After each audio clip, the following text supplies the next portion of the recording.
because they are worried that if they do that, they'll not only lose my business, they'll lose the business of other people I will tell my sad experience to. And I think if you look at the real world, that constraint is probably more important for keeping firms and people honest than the legal constraints. But if you think about how reputational enforcement works, it's interesting because it's something you can do online. How does it work? Reputational enforcement is one of these odd activities where you get a result as a side effect of something else. All right? Suppose they refuse to take the jacket back. They will be punished. They will be punished by losing business. But the people other than me who refuse to do business with them aren't trying to punish them. All right? It's not only my friends who won't do business with them. My enemies won't do business with them either because they don't want to get cheated either. All right? So what's happening is that interested third parties, when they find out that the department store cheated on its contract, for their own self-interested reasons, stop doing business with it. And that acts as an enforcement, but that's not what it's intended to do. It's an unintended side effect of their self-interested behavior. And there's a problem with this theory, with this model. And the problem is that it only works if they know which of us is lying. All right, so now let's go back, not necessarily to a department store, but this gentleman and I have a contract. I claim he broke it. He, of course, being a sensible fellow, says, I didn't break it, you broke it. What do reasonable people who hear this story and don't know which of us is telling the truth do? They say, well, coin flip, one of them is lying. I don't want to do business with either of them. All right. But since I know they'll say that, when he does cheat me on the contract, I don't report it, because reporting it will just get me in trouble as well as him. So what that implies is that what you need to make reputational enforcement work is some mechanism that makes it cheap and easy for interested third parties to find out who's in the wrong. And some such technologies have been evolving online. eBay, for example, keeps track of reports on sellers and makes them available to buyers.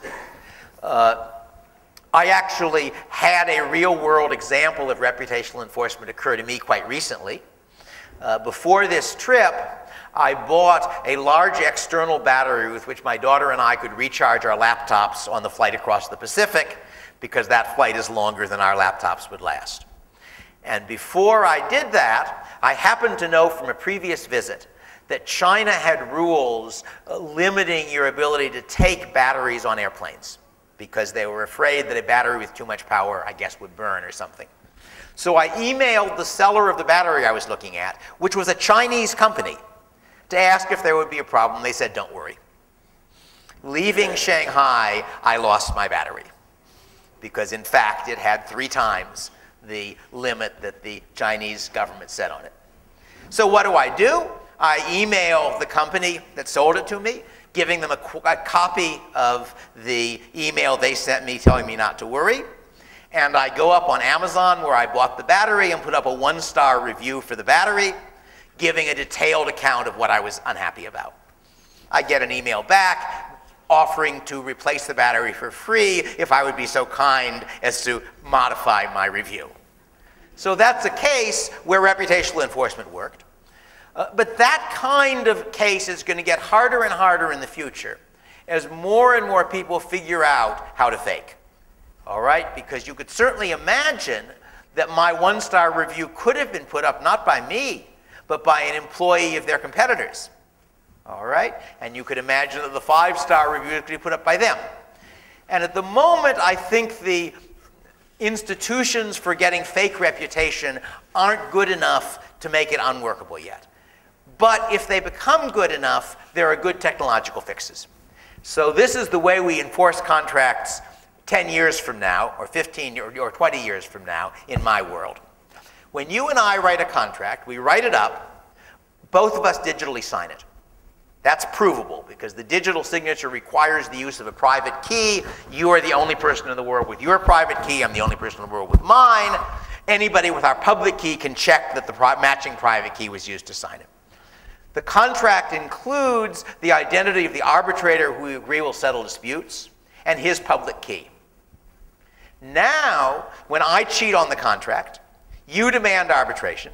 The arbitrator says, I owe you $20,000. I don't pay, being a wicked person. The arbitrator writes the result Freidman agreed to this contract. He agreed I could arbitrate, and then he reneged on that agreement, didn't pay. He digitally signs it. He gives it to you. You put it on a web page with my name all over it.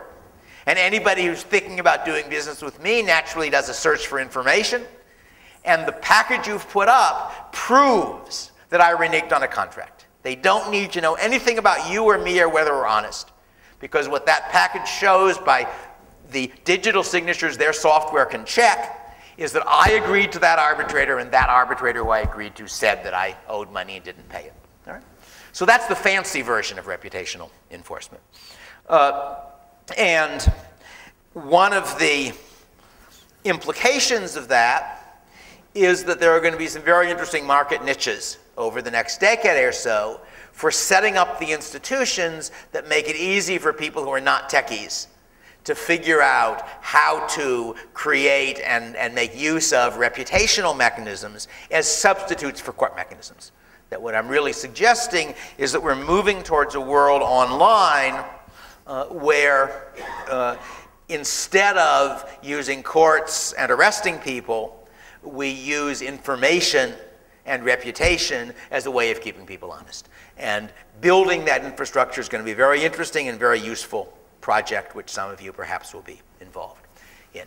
Now, there are obviously other parts of this story. For some bizarre reason, quite a lot of people, even in India, believe that there is some reason why governments should produce money. There's nothing about the nature of money that requires it to be government produced. When Adam Smith wrote The Wealth of Nations, the money of Scotland was private banknotes. So one of the things that is likely to happen in this online world is the development of online currencies. There is a known technology for creating an online, fully anonymous digital currency invented by a Dutch cryptographer called David Chaum. It's never been implemented.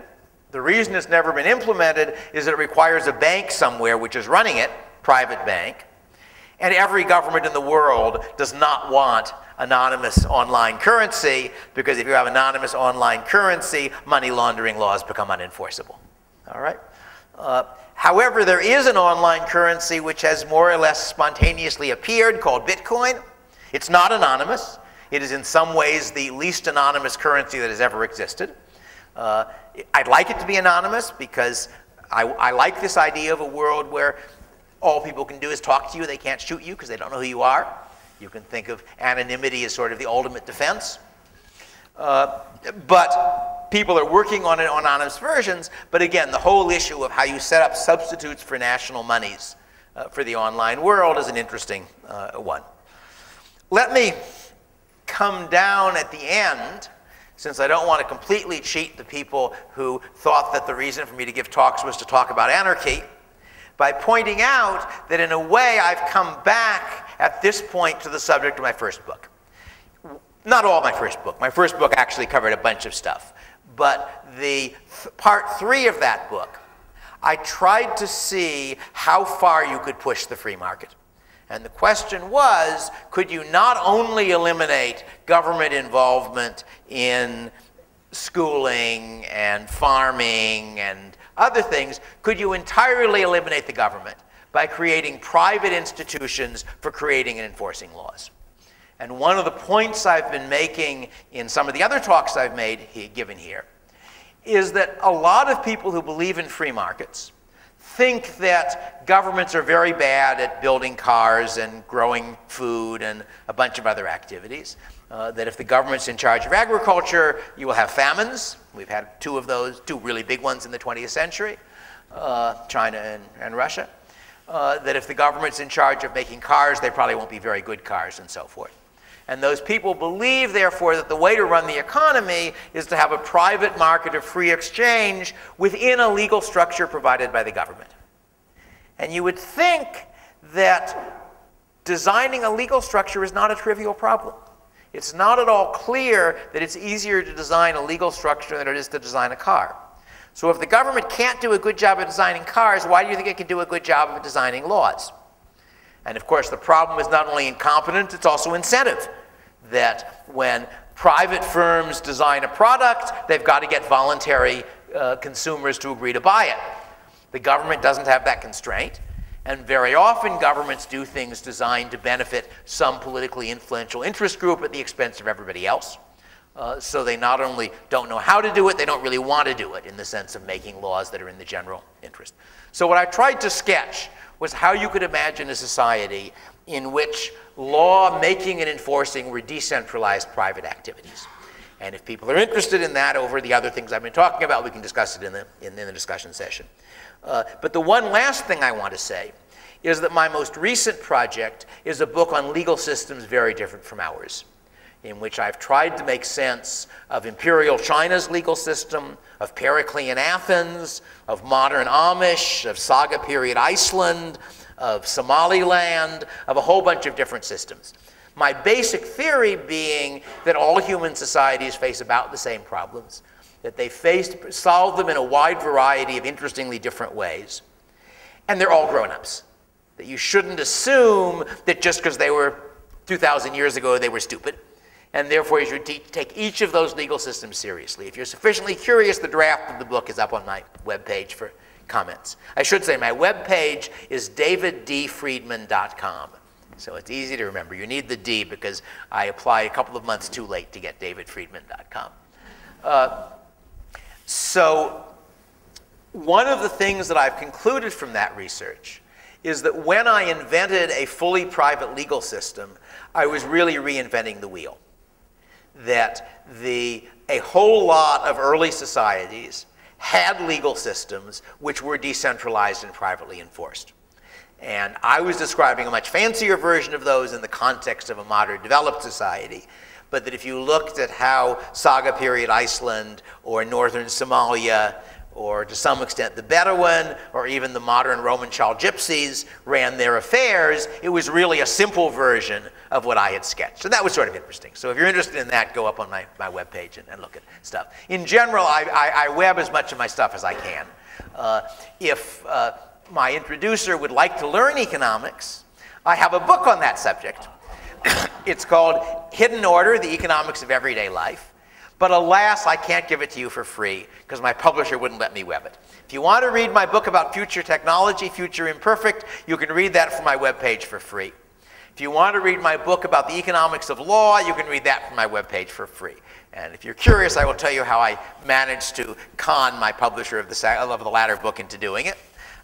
But I'm afraid Hidden Order, you will have to actually go up on Amazon and buy a copy, or perhaps go to your local library and buy a copy. There is a library in Bangalore, I think, which now has an autographed copy of it, because I think it was yesterday that I autographed a copy of that book. Oh, you have the IIM? Yes, that's right. They have an autographed copy of Hidden Order. So the interesting thing about writing that book was that I was taking a textbook I had written and then rewriting it as a book for the intelligent layman who want to learn economics. And it occurred to me that you've got the wrong incentives when you're writing a textbook. Economists are interested in incentives. That when you're writing a textbook, the person you have to persuade is the professor. When you're writing a book for the intelligent layman, the person you have to persuade is your reader. And it occurred to me that if at any point in that book the reader decided he wasn't interested in what I was saying, I would lose him. So I made a point in that book, because I didn't in my previous book, of starting every chapter with a hook. Of having every chapter start with some kind of a puzzle or question or idea that would be resolved by the end of the chapter. And that, in fact, has been my most successful book. I think Machinery of Freedom is probably my most influential book because it had more novel ideas. But I'm pretty sure that in terms of total sales, Hidden Order holds the record. Anyway, that's what I wanted to say, and now you get to tear it apart.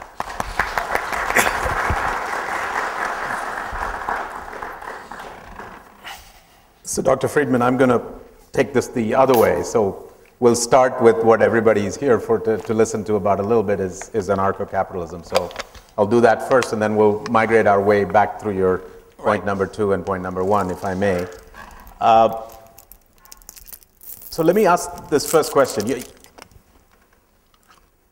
It's easy to understand why you need to privatize the post office. Tell us a little bit more about privatizing law and order and exactly how this would work, because I was not entirely persuaded that Bedouin Saudi Arabia is a good role model for all of us to aspire to, yeah?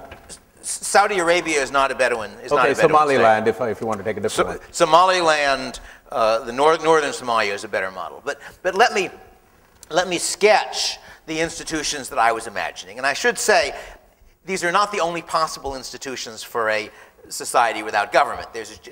What I was trying to do was to offer a possibility proof. That is to say, the position I started with when I was 15 or so was that you wanted the market for everything else, but that the legal framework had to be provided by the government from outside. And the question that interested me is, could you have a system where the legal framework was endogenous, where it was produced from within the market? And I certainly don't claim that I'm describing the only possible such. All right?